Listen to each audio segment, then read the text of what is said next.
დღეს ოზურგეთის სამხატვრო სკოლაში ივანე ტაკიძის პერსონალური გამოფენა შედგა. 13 წლის შემოქმედი ფართო საზოგადოებამ გაიცნო.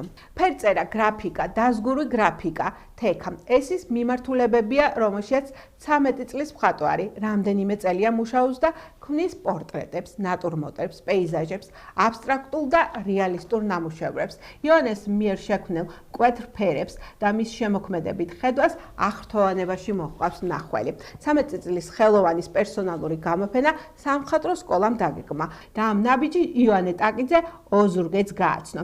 ივანე ნინო მასწავლებლის აღმოჩენაა და მისი მთავარი გზამკვლევი სამხატვრო სკოლის ხელმძღვანელთან ერთად. დღეს ივანემ ბევრი თბილი სიტყვა, პროფესიული შეფასება და რჩევა მოისმინა სტუმრებისგან, რაც მთავარია დაიგეგმა შემდეგი პერსონალური გამოფენები ოზურგეთის მუზეუმსა და ბიბლიოთეკაში.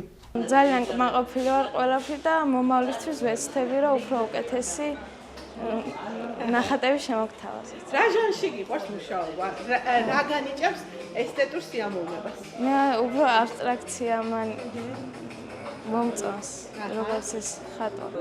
მე 20 წელი აქ ვარ და ამ ტიპის მხატვარი და ამჟე კომპოზიციის ნიჭის მქონე ბავშვი პირველად ხედავ მის ნამუშევრებს ერთად დამოყრდით და გამოვიდა ფეირვერკი რა, ფერების ფეირვერკი, რომელთაც ჩვენ ყველა კმაყოფილი ვართ და ნახეთ, რომ ვინც მოვიდა გაოცებულია და უკვე მიწვევები აქვს მუზეუმში, ბიბლიოთეკაში, გალერეას, სახვით ხელოვნების ცენტრში, რომ უკვე ეს გამოფენა გადავიდეს იქეთ სტარტი მიეცა, ულოცავ მას, ძალიან კარგი პიროვნებაა, მოწესრიგებული. ნინო ჭაღმაძეს მინდა მადლობა უთხრა პედაგოგს, მისი აღმოჩენაა ეს და მან მოიყვანა და დღემდე რაც გააკეთა მისი დამსახურებით. ივანეს ისევ გავიმეორებ, ვიცნობ მესამე კლასიდან. დაიწყო ძერწვით. უნდა მოქანდაკეობა და მივიზიდე ასე ვთქვათ. ძალიან გამიშთა სრული მოსულიყო სამხატვრო სკოლაში და რატომღაც ქანდაკებაზე მეტად უფრო წავიდა ფერწერისკენ. ყველანაირი ჟანრი მოსინჯა აბსოლუტურად.